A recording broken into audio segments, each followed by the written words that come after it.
राजस्थान की माटी ने हमेशा से निडर और बेबाक महिलाओं को जन्म दिया है। और जब वही निडरता ताइक्वांडो की रिंग से निकलकर महारानी कॉलेज और फिर देश की राजनीति में उतरती है तो बनती है रितु बराला, एक किसान की बेटी जो आज लाखों युवा लड़कियों के लिए राजस्थान की नई आवाज बन चुकी है। आज बात होगी वीमेन पावर के असली मायने, छात्र संघर्ष और राजस्थान के युवाओं के हक पर। नमस्कार, मैं विकास यादव और आज मेरे साथ हैं एनएसयूआई की राष्ट्रीय सचिव और महारानी कॉलेज जयपुर से प्रेसिडेंट रह चुकी रितु बराला जी। रितु, बहुत बहुत स्वागत है आपका। बहुत बहुत धन्यवाद। हमारा समाचार चैनल का भी मैं तमाम साथियों का धन्यवाद ज्ञापित करती रितु, सबसे पहला मेरा सवाल यही रहेगा कि जब महारानी कॉलेज में एडमिशन ले रही थी हूँ जी। तो आपके माइंड में क्या चल रहा था? क्या पहले से आपके माइंड में था कि मुझे पॉलिटिशियन ही बनना है, या फिर ताइक्वांडो को छोड़कर पॉलिटिशियन क्यों चुना आपने? देखिए, जब मैं महारानी महाविद्यालय में मेरा एनरोलमेंट 24 जुलाई 2016 का है। जब मैं आई थी, जब मैं प्रथम वर्ष की विद्यार्थी थी और 12th जी सीनियर करके मैं आई थी। जी उस टाइम बच्चा बहुत इनोसेंट होता है और किसी बड़े शहर में, एक ग्रामीण क्षेत्र से आकर एक बड़े शहर में आता है, तो उसको जो सिटी का एनवायरनमेंट होता है वो समझ में भी नहीं आता। तो जी मेरे लिए आसान नहीं था, बहुत हार्ड था। लेकिन रही बात में पॉलिटिक्स में, मैंने पॉलिटिक्स का मार्गदर्शन लिया और कैसे मैंने पॉलिटिक्स करने का निर्णय लिया। मैं पहले गेम में थी, मेरा इंटरनेशनल हुआ था। मैंने अच्छा गेम में भी बहुत मेहनत करके मैं अच्छे लेवल पे थी, अच्छे स्तर पर थी। मेरा ऐसा था कि मुझे सर्विसेज में जाना है, सिविल सर्विस करनी है या फिर डिफेंस सर्विस करनी थी। ऐसा नहीं था कि मुझे पॉलिटिक्स करनी है। लेकिन कुछ चीज़ें ऐसी हुई, हमारे साथी थे वो पॉलिटिक्स में थे, चुनाव में कंटेस्ट भी करे थे चुनाव। मेरे 1-2 सीनियर हैं, वो चुनाव भी लड़े हैं। अभी वो सर्विसेज में हैं हालाँकि। लेकिन ऐसा था कि हम लोगों ने ऐसा एनवायरनमेंट देखा था और हमेशा छात्रों की जो भी मुद्दे रहे हैं, हम हॉस्टलर थे महारानी के और गर्ल्स हॉस्टल में कंटिन्यू जो भी होती थी कॉलेज में, क्या प्रक्रियाएँ चल रही हैं, क्या गलत हो रहा है, क्या सही हो रहा है, उसके विरोध में हम लोगों ने कई बार प्रदर्शन भी किए हैं। कई बार हमारी माँगे हम लोगों ने प्रशासन की नाक में नकेल डाल के पूरी भी कराई हैं। तो तब से मेरा रुझान पॉलिटिक्स में आने का रहा। तब मैंने 2018 में महारानी महाविद्यालय से अध्यक्ष का चुनाव लड़ा और वो चुनाव भी, मेरा परिणाम बहुत अच्छा रहा। मुझे छात्राओं ने ज़िम्मेदारी दी अध्यक्ष की और मैं जीती उस टाइम। रितु, राजस्थान में पेपर लीक का मुद्दा एक कड़वा सच बन चुका है आज।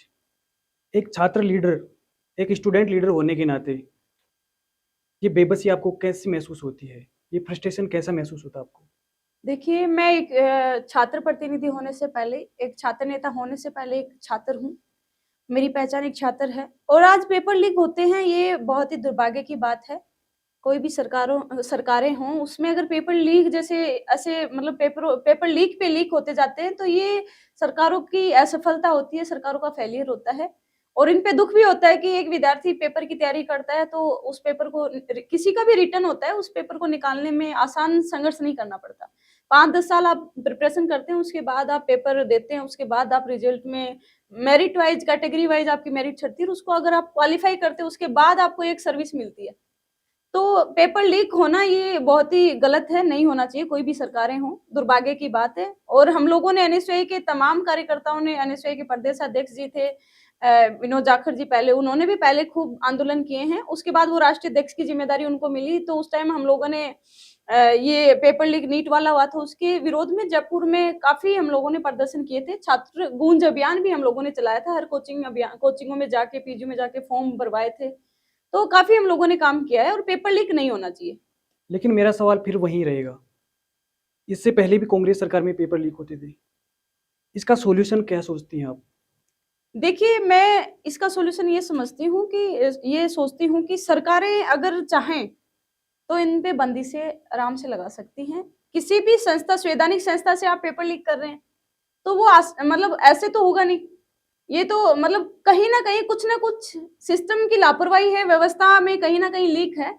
जब ऐसे पेपर लीक होते रहेंगे, तो आप एक बात देखिए, आने वाली युवा पीढ़ी की रीढ़ की हड्डी है, उसपे सरकारें वार कर रही हैं बिल्कुल। और उनकी रीढ़ की हड्डी तोड़ने का काम कर रही हैं।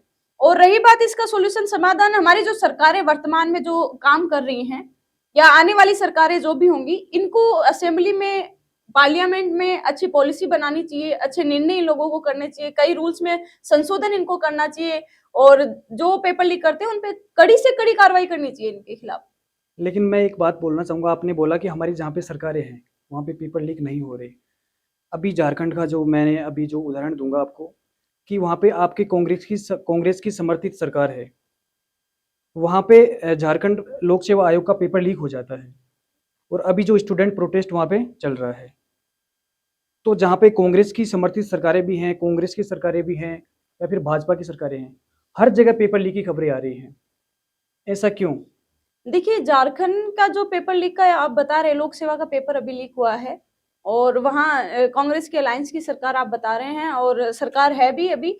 लेकिन आप एक बात मानिए, किसी भी स्टेट में अगर पेपर लीक होता है और लोक सेवा आयोग का जो स्टेट की सबसे बड़ी सर्विस होती है, तो ये जो होता है ये सरकार का ही फेलियर है और इसमें सरकार को ही सुधार करना पड़ेगा। संवैधानिक संस्था को जो कब्जा करके बैठे हैं, उनमें जो प्रशासनिक अधिकारी, प्रशासनिक कर्मचारी भी उसमें इन्वॉल्व हैं, तो उनके ऊपर भी कार्रवाई करनी पड़ेगी। और आज की जो सरकारें हैं, उनको सीखना चाहिए। जेन अल्फा अभी कितने विरोध प्रदर्शन कर रहे हैं। रितु डिप्लोमेटिक जवाब मत दीजिए। नहीं, अभी जो केंद्र की सरकार मुझे है, अनफिल्टर्ड सुनना है सब कुछ। अभी जो केंद्र की सरकार है, उसको देखते हुए अदर जो स्टेट की प्रदेशों की सरकारें हैं, उनको भी समझना चाहिए कि ये जो भारत का छात्र है, ये जाग चुका है। अगर आप लोग इसमें सुधार नहीं करेंगे तो ये आपको परिवर्तन कर देंगे और आपकी सरकारें गिरा देंगे। सबसे पहले तो मैं आपको बधाई भी दूंगा, क्योंकि आपका संगठन जो एनएसयूआई का है और आप भी मैंने देखा है सड़कों पर संघर्ष करते हुए छात्रों के लिए।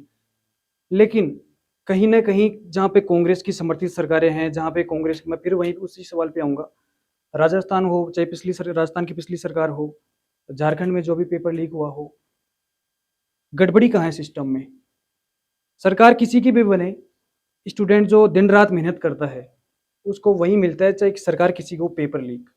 वो तो सरकारों को सुधार करना पड़ेगा, या संवैधानिक संस्थाओं में जो भी गलत काम कर रहे हैं, जो भी कर्मचारी, प्रशासनिक अधिकारी जो भी पेपर लीक कर रहे हैं, उनके ऊपर कार्रवाई करनी पड़ेगी। उसका कोई और समाधान नहीं है। अगर आप जब तक अच्छी या तो पॉलिसी लेके आओ ताकि पेपर लीक नहीं हो, आने वाली सालों में बच्चों के भविष्य के साथ खिलवाड़ नहीं हो, तो ये सरकारों को कठिन निर्णय है, ये लेना पड़ेगा। आज अगर लेते हैं तो बहुत अच्छी बात है, लेकिन आने वाले टाइम में लेना पड़ेगा, क्योंकि माननीय प्रधानमंत्री नरेंद्र मोदी जी ने आने वाले जेएनजी से कभी वो मन की बात करते थे 8 बजे और कभी इंस्टाग्राम पे रात को लाइव आना पड़ रहा है 12 बजे कि फ्रेंड्स, मेरे मित्रों, मेरे प्यारे बहन और भाइयों। तो ये परिवर्तन सरकारों को देखने को मिल रहा है, तो आप सोच सकते हैं ये प्रदेश में भी परिवर्तन देखने को मिलेगा। आज जो देश का जेएनजी है वो किससे उम्मीद लगाए, क्योंकि बीजेपी सरकार से वो उम्मीद नहीं लगा सकता इस वक्त।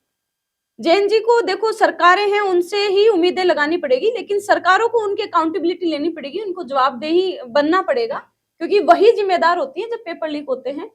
क्योंकि सरकार, अगर आप एक बात है, एक एजुकेशन संस्था है, संवैधानिक संस्था है, वहां अगर सिस्टम में पेपर लीक हो रहा है तो कर्मचारियों ने पेपर लीक किया या किसी प्रशासनिक अधिकारी ने लीक किया है, तो ये सरकार से छुपा हुआ नहीं होता। और ऐसे चलता रहा तो आज बेरोजगारी के स्तर पे भारत कहाँ पे है, आप देख सकते हैं ना अपनी रैंकिंग क्या है। तो ऐसे चलता रहा तो 140 करोड़ जो भारत की जनता है, भूखमरी आ जाएगी, अकाल पड़ेगा और रोजगार उनको मिलेगा नहीं, और इससे अपराध ही बढ़ेंगे। रितु, जब कोई लड़की राजस्थान में या फिर कोई सा भी स्टेट हो, जब कोई लड़की पॉलिटिशियन बनना चाहती है, राजनीति में उतरना चाहती है, तो हमारा समाज, जो रूढ़िवादी कह सकते हैं उसको, आगे उससे आगे नहीं बढ़ पा रहा आज। ऐसे समाज की फालतू कमेंट्स को कैसे हैंडल करती हो आप? देखिए, हमारा जो समाज है पुरुष प्रधान समाज रहा है, रूढ़िवादी भी है, कि वो जो पुरानी परिपाटी है उसको तोड़ना ही नहीं चाहता। रूढ़िवाद के एक जाल में ऐसा फंसा हुआ है जिससे समाज पीछे जा रहा है। और रही बात, आज एक महिला राजनीति करती है, एक लड़की राजनीति करती है, और रानी की बेटी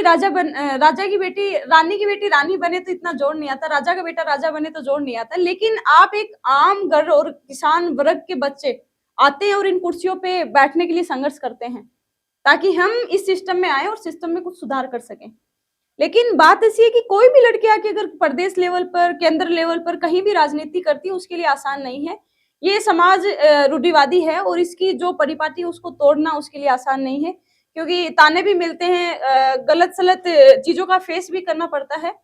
तो काफी बार मैं ऐसा मानती हूँ, लड़की को बोल्ड होके काम करना पड़ता है, क्योंकि इसी देश ने इंदिरा गांधी जैसी प्रधानमंत्री दी है। और अगर लड़की मजबूती से लड़े तो जरूर अच्छी लीडर के रूप में वो उभर कर आती है। आज जो देश की जेनजी लड़कियां आपको देख रही हैं, उनको क्या मैसेज देना चाहेंगे आप? मैं मेरे जेनजी जो देश की युवा लड़कियां हैं उनको यही कहूंगी कि आपके आसपास में क्या गलत है क्या सही है, आप जागरूक बने और उसका निर्णय करें आप खुद, और संतुष्टता के साथ करें। और आप अपने आप को मजबूत करने का काम करें, आर्थिक तरीके से करें, शिक्षा में करें, राजनीतिक तरीके से करें, और उसके बाद आप अपना निर्णय करें और अपने समाज को सुधारें, अपने देश को सुधारें। रितु, आगे का क्या क्या सोच रखा आपने? क्या मेन स्ट्रीम पॉलिटिक्स में आपकी जगह पक्की है या फिर युवाओं के लिए क्या सोच रखा आपने? देखिए, आगे का निर्णय तो देखिए, राजनीतिक हलचलें तो राजस्थान में आगे असेंबली इलेक्शंस भी हैं और अभी नगर निकाय चुनाव भी हैं और पंचायती राज चुनाव भी हैं। अवसर ही अवसर हैं, और वही बात है कि आगे मैंने तो राजनीति करियर ही चुना है और बखूबी से राजनीति में मजबूती के साथ करूँगी और अच्छी लीडर के रूप में मैं ज़िम्मेदारी लूँगी, मुझे अगर अवसर जनता देती है तो। क्या हम ये देख सकते हैं कि 2028 में रितु बराला विधानसभा चुनाव लड़ती नजर आए?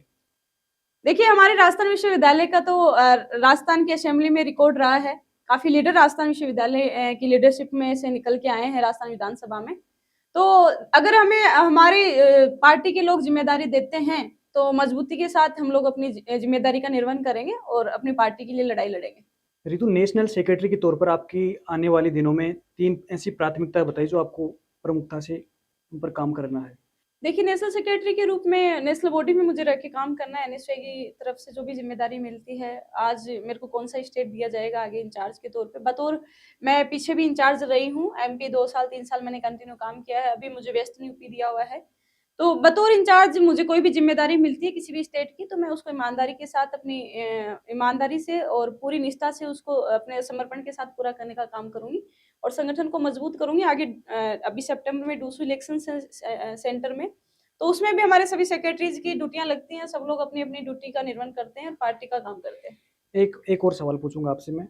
अगर पार्टी की गाइडलाइन और आपके क्षेत्र के लोगों की भलाई दोनों आमने-सामने आ जाएँ, तो आप किसको चुनना पसंद करेंगी? पार्टी को या अपने लोगों की भलाई? देखिए, अगर ऐसा रहता है आगे आने वाले टाइम में, अगर जनता की भलाई के लिए, मैं पहले बात तो जनप्रतिनिधि हूँ और रही बात मेरी विज़नरी की लड़ाई, तो वो मैं कोऑर्डिनेट करके भी चल सकती हूँ, उसमें काम करूँगी तो मैं गठबंधन करके दोनों को विज़न के साथ काम कर सकती हूँ और जनता का जो सुख-दुःख का काम होगा, भई मैं जनप्रतिनिधि रहूँगी तो मेरा सबसे पहले यही ज़िम्मेदारी बनती है कि मेरी जनता मेरे से क्या उम्मीद रखती है, मैं उनकी उम्मीदों पे खरा उतरूँ। जब पॉलिटिक्स का स्ट्रेस नहीं रहता आपको, मतलब जो राजनीतिक भाग-दौड़ है, उससे परे आप क्या करना पसंद करती हैं? या फिर जयपुर में कहीं कोई आपका पसंदीदा कैफ़े, रील्स देखना, कैसे चिल करती हो आप? देखिए, ऐसा है कि जब पॉलिटिक्स का स्ट्रेस रहता है, उस टाइम तो पॉलिटिक्स वर्किंग में हम लोग पूरे हो जाते हैं। लेकिन जब हमारे को फ्री टाइम मिलता है, तो सबसे पहले तो मैं मेरा खुद का जो सेल्फ वर्क होता है, खुद का घर का, वो करती हूँ मैं। उसके बाद मैं रनिंग-वनिंग करने चली जाती हूँ, सेंटर पार्क वगैरह या समर स्टेडियम इधर। कहीं भी मुझे गेम भी खेलना पसंद है, बैडमिंटन खेल लेती हूँ, ताइक्वांडो भी कर लेती हूँ, लेकिन अभी तो ताइक्वांडो ट्रैक पे जाए हुए मुझे काफ़ी टाइम हो गया है। इससे आपको मेरे को याद आया, इसका छोड़ने का रीज़न क्या था ताइक्वांडो को आपका? नहीं, ताइक्वांडो को छोड़ने का रीज़न नहीं, ऐसा मेरा छोड़ने का कोई पर्पज़ नहीं था, लेकिन ऐसा था जब मैं स्टूडेंट पॉलिटिक्स में आई, 2018 में प्रेसिडेंट बनी, उसके बाद मैं कंटिन्यू पॉलिटिक्स में रही हूँ, स्टूडेंट पॉलिटिक्स में। और 18 के बाद मैंने 22 में चुनाव लड़ा स्टूडेंट पॉलिटिक्स का। कंटिन्यू मैंने क्षेत्र में स्टूडेंट कॉलेजों में, यूनिवर्सिटी में काम किया, डिपार्टमेंटों में। तो फिर कहीं न कहीं मैं गेम को टाइम नहीं दे पाती थी। आप एक बात तो, आपको मेडल लेके आना है, आप नेशनल लेवल तक गेम में हो, तो कंटिन्यू आप अच्छी एक्सरसाइज़, अच्छा अगर आप प्रैक्टिस करते हो तो आपको मेडल भी मिलता है, ऐसा नहीं है, प्रमोशन भी मिल जाता है, सर्विस भी मिल जाती है। लेकिन मैं उस चीज़ को मेंटेन नहीं कर पाई क्योंकि मैं उधर टाइम नहीं दे पाई और वर्कआउट के विदाउट तो आप मेडल भी नहीं मार सकते।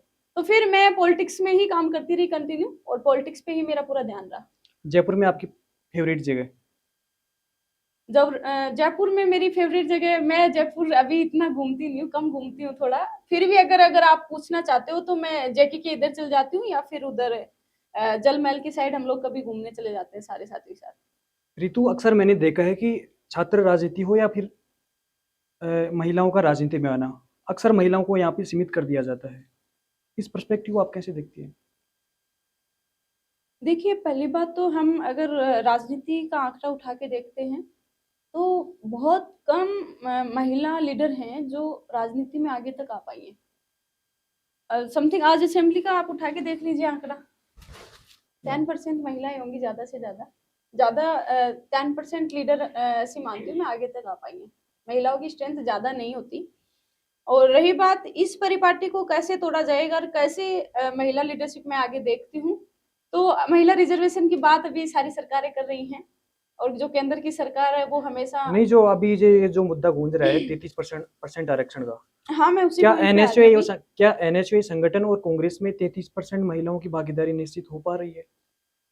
देखिए एनएसयूआई और कांग्रेस, एनएसयूआई का अगर हम हिस्ट्री उठा के देखते हैं, पुराना रिकॉर्ड देखते हैं, तो एनएसयूआई ने हमेशा महिलाओं को टिकट दिया प्रेसिडेंट का। जो हमारा विपक्षी संगठन है एबीवीपी, जो राजस्थान विश्वविद्यालय में, आज तक उन्होंने किसी अध्यक्ष को महिला को टिकट नहीं दिया है, एक भी टिकट नहीं दिया है। जबकि एनएसयूआई ने काफी 3-4 लीडरों को प्रेसिडेंट का टिकट कंसिडर किया है। अगर हमारी परिपाटी ये रहती कि हम महिलाओं को नहीं बढ़ा रहे तो हम टिकट भी नहीं देते। हमने लीडरशिप चुन के टिकट दिया है संगठन का, संगठन की जिम्मेदारी, ताकि महिला लीडरशिप आए वहां से निकल के। मेरे को टिकट दिया, मेरे से पहले भी शेफाली मीना जी को दिया, तिरसला चौधरी जी को दिया, तो ऐसे करके मतलब काफी लड़कियों को हमने टिकट दिया प्रेसिडेंट का। रही बात कांग्रेस का, कांग्रेस अगर महिला रिजर्वेशन आता है तो कांग्रेस पास महिला लीडर भी मजबूत है। कांग्रेस अच्छे से, भाई आज महिला रिजर्वेशन की बात हर सरकार कर रही है, माननीय प्रधानमंत्री नरेंद्र मोदी जी कहते हैं बेटी बचाओ बेटी पढ़ाओ, हम महिला रिजर्वेशन लाएंगे लाएंगे लाएंगे, अभी तक वो ला ही रहे हैं, अभी आया नहीं है। लेकिन हम ये उम्मीद करते हैं कि जल्दी लागू किया जाए इसको, ताकि महिला लीडरशिप और सक्षम होके मजबूती के साथ अपनी स्ट्रेंथ दिखा सके और अपनी शक्तियों को जमीन पे उतारने का काम करे। ऋतु, जहां पर भी पेपर लीक होता है वहां विरोध प्रदर्शन शुरू हो जाता है, लेकिन क्या आपके संगठन के पास, एनएसयूआई संगठन के पास ऐसा कोई सुझाव है, कोई नीतिगत सुझाव जो सरकार को लागू करना चाहिए? क्योंकि विरोध प्रदर्शन, पेपर लीक हो जाते हैं, उसके बाद विरोध प्रदर्शन होता है, सिस्टम में चेंजिंग नहीं हो पाता। देखिए अभी एनएसयूआई ने, आपकी बात ये सही है कि ऐसा कोई निर्णय नहीं है एनएसयूआई के पास कि सिस्टम में परिवर्तन कर सके। लेकिन इस बार एनएसयूआई ने बहुत अच्छा परफॉर्म किया है, और छात्र गूंज अभियान हम लोगों ने इसीलिए चलाया था ताकि हम स्टूडेंट प्रदेश का जो है उस तक पहुंच सके, और उनके जो सुझाव हैं वो सुझाव हम मतलब रिटर्न में, उनका जो फॉर्म हम लोग छात्र गूंज अभियान में फॉर्म सबमिट करवाए हैं, सबके फॉर्म हमने भरवाए हैं, ताकि उनके जो सुझाव है वो हम ले सके। हमारी एक कमेटी, कोर कमेटी का निर्माण करके हम लोग सरकार को, या मतलब कुछ भी लेटर हेड से कुछ भी हम सरकार या पार्लियामेंट में हम राहुल जी को देके, हमारे आदरणीय नेता को देख करके कुछ भी ऐसी प्रक्रिया हम जिसमें सरकार को विपक्ष में हम रोल अदा कर सकते हैं, ताकि उसमें चेंजमेंट हो, उसमें बदलाव आए और हम लोग स्टूडेंटों को न्याय दिला सकें। राजस्थान में आपका फेवरेट नेता सचिन पायलट या अशोक गहलोत? देखिए मैं सभी का मान सम्मान करती हूँ और सब मेरे फेवरेट नेता हैं।